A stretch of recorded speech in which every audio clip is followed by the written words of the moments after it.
ये सना हवाई अड्डा है जिसके रनवे पर मिसाइलें गिराई जा रही हैं और ये मिसाइलें हैं सऊदी अरब की। जी हाँ, सऊदी अरब ने यमन के हवाई अड्डे पर अटैक करना शुरू कर दिया है। इसके अलावा यमन में कई और जगह भी सऊदी अरब की वायुसेना ने हवाई हमले करे हैं जिसमें कई यमन के हूती विद्रोहियों के मारे जाने की भी खबर है। वहीं राजधानी सना का जो हवाई अड्डा है वो फिलहाल पूरी तरीके से तबाह कर दिया गया है। इसके जवाब में यमन के हूती विद्रोहियों ने भी मुंह तोड़ जवाब दिया है सऊदी अरब को। आप देख सकते हैं इस तरीके से ड्रोन और मिसाइलें इस समय सऊदी अरब के अलग अलग ठिकानों पर गिर रही हैं और भयंकर नुकसान सऊदी अरब को हो रहा है। अब तक ऐसी ढेर सारी वीडियो आई हैं सऊदी से जहां पर सड़कों पर, बिल्डिंग्स पर, हाईवे पर मिसाइलें और ड्रोन आकर गिरी हैं जिनमें ठीक ठाक नुकसान सऊदी अरब को हो चुका है। और ये देखकर पूरी दुनिया के पसीने छूट गए हैं क्योंकि दुनिया पहले ही ईरान युद्ध से परेशान थी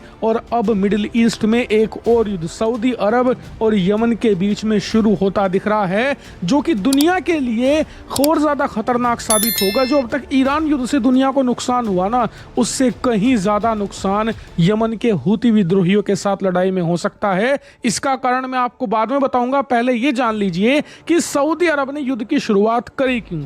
दरअसल इसके लिए आपको ये वीडियो देखनी पड़ेगी। ये वीडियो देखिए।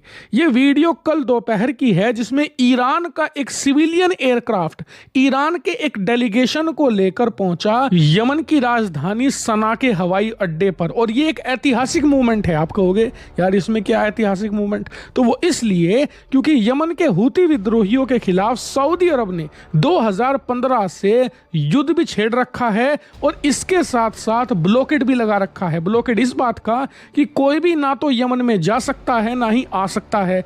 ऐसे में इस प्लेन का यमन में उतरना सिर्फ एक नॉर्मल घटना नहीं है। ये इसका मतलब ये है कि 11 साल का जो ब्लॉकेड था सऊदी अरब का उसे कल ईरान ने तोड़ दिया और वहां पर डेलीगेशन रुका भी, यमन के हूती विद्रोहियों से बात करी। उसके बाद कई टॉप लीडर थे जो यमन के हूती विद्रोहियों के, वो इसी प्लेन में सवार होकर ईरान भी गए। यानी कि प्रॉपरली ईरान ने इस ब्लॉकेड को तुड़वाया।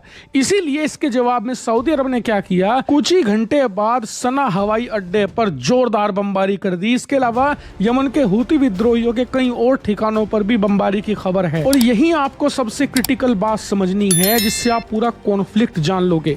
दरअसल यमन एक शिया बहुल देश है और उसके पड़ोसी देश ओमान और सऊदी अरेबिया सुन्नी बाहुल्य देश हैं। इसीलिए इनकी राइवलरी पुरानी है। लेकिन 2015 से पहले सब कुछ शांत था क्योंकि जो यमन पर राज कर रहा था अली अब्दुल्ला साले, वो एक तरीके से सऊदी अरब का वफादार था। लेकिन 2015 में हूती विद्रोहियों ने अपने कबीले को एकजुट किया और अली अब्दुल्ला साले का तख्ता पलट करके खुद यमन के ज्यादातर इलाकों पर कब्जा कर लिया। और ये देखकर सऊदी अरेबिया जो उसका पड़ोसी था वो डर गया।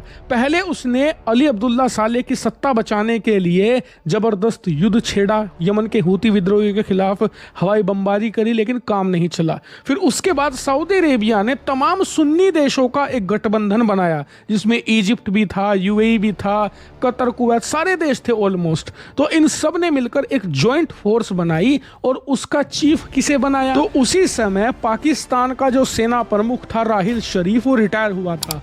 इसे इन्होंने अपनी इस गठबंधन सेना का चीफ बना दिया। इसके नेतृत्व में ये युद्ध लड़ना चाहते थे। हुआ क्या, आज 2026 आ गया है, 11 साल हो चुके हैं, आज तक ये यमन के हूती विद्रोहियों को नहीं हरा पाए। खैर, यमन के हूती विद्रोहियों की ताकत पिछले 4-5 साल में बहुत बड़ी है क्योंकि जिन ड्रोन और मिसाइलों से ईरान ने अटैक किया है अरब देशों पर, वही ड्रोन और मिसाइलें यमन के हूती विद्रोहियों को सप्लाई करी गई हैं। इसके अलावा एक इंटरेस्टिंग एंगल ये भी है कि सऊदी अरब का ही पड़ोसी देश यूएई, यूनाइटेड अरब अमीरात, जिसका एक शहर दुबई आपने खूब नाम सुना होगा, यूएई का एक खास एंगल ये है कि ये सुन्नी बाहुल्य देश है। इसके बावजूद यमन के अंदर शिया गठबंधन को इसका समर्थन है, हथियार भी ये देता है। यानी कि ना सिर्फ हूती विद्रोही मजबूत हुए हैं बल्कि इन्होंने बहुत ही कामयाबी से जो सुन्नी देशों का गठबंधन था इसे तोड़ भी दिया है। तो आपने समझा ये पूरा कॉन्फ्लिक्ट। अब आते हैं आज पर। अब क्या,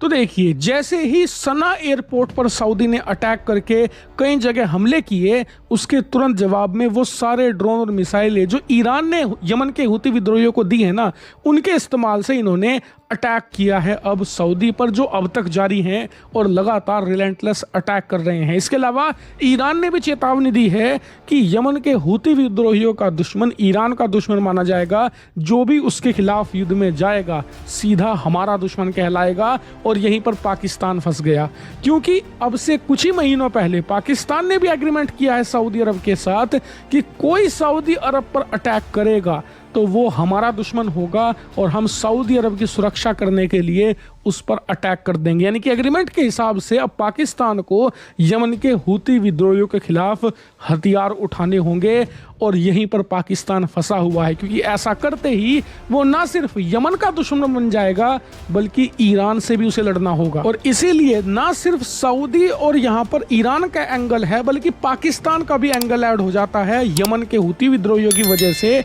और इसीलिए अब देखना होगा कि पाकिस्तान क्या सऊदी अरब की तरफ से लड़ेगा या दूर बैठकर तमाशा देखेगा। लेकिन एक बात अच्छे से आप जान लीजिए कि अगर यमन में लड़ाई छिड़ती है तो जितना नुकसान ईरान युद्ध में दुनिया की इकोनॉमी को हुआ है स्ट्रेट ऑफ हॉर्मुज की वजह से, उससे 10 गुना नुकसान यमन की लड़ाई में होगा। कारण मंदाब स्ट्रेट, आप स्क्रीन पर देखिए, यह है मंदाब स्ट्रेट। और एक बात आप अच्छे से जान लीजिए, यमन के हूती विद्रोहियों के पास पूरी कैपेसिटी है कि वो इसे सीज कर दे या फिर यहां से गुजरने वाले हर एक जहाज को नष्ट कर दे।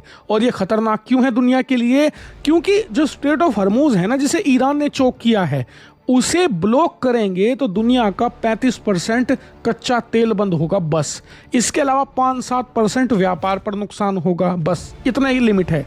लेकिन मंदाब स्ट्रेट को जब आप बंद करते हैं तो दुनिया का 50% व्यापार आप बंद कर देते हैं और दुनिया का 65% कच्चा तेल की सप्लाई को भी आप चोक कर देते हैं। यानी कि ये सिर्फ एक व्यापारिक मार्ग नहीं, दुनिया की जगलर वेन है, दुनिया की वो सबसे कमजोर नस है जिस पर अटैक किया जाए तो क्या अमेरिका, क्या चीन, क्या भारत, क्या यूरोप, सबको नुकसान होगा। और इसीलिए रूस मंदाब स्ट्रेट को हाइड्रोजन बॉम्ब कहता है। दरअसल हाल ही में हुआ ये कि जब ईरान के सुप्रीम लीडर अयतुल्ला खमनेई की यहाँ पर शोक सभा हुई तो उसमें रूस की तरफ से पूर्व राष्ट्रपति दिमित्री मेदवेदेव पहुंचे पुतिन की तरफ से। तो उन्होंने कहा था कि स्ट्रेट ऑफ हॉर्मुज अगर परमाणु बॉम्ब है ना, तो मंदाब स्ट्रेट हाइड्रोजन बॉम्ब है जो स्ट्रेट ऑफ हॉर्मुज से 100 गुना ताकतवर, 100 गुना नुकसान देने वाली चीज है। इसीलिए पश्चिमी देश यहां कोई कॉन्फ्लिक्ट छेड़ने की हिम्मत भी ना करे, वरना नुकसान पूरी दुनिया झेलेगी। और यही बात अब सही साबित हो रही है। मतलब एक हफ्ता पहले जो कहा था यहां पर रूस ने, वो बिल्कुल परफेक्टली सही साबित हो गया। यानी कि रूस को हफ्ते भर पहले अंदाजा था कि सऊदी अरेबिया कोई ना कोई कांड करेगा और यहां पर कोई ना कोई खेल होगा, बिल्कुल वैसा ही हो रहा है।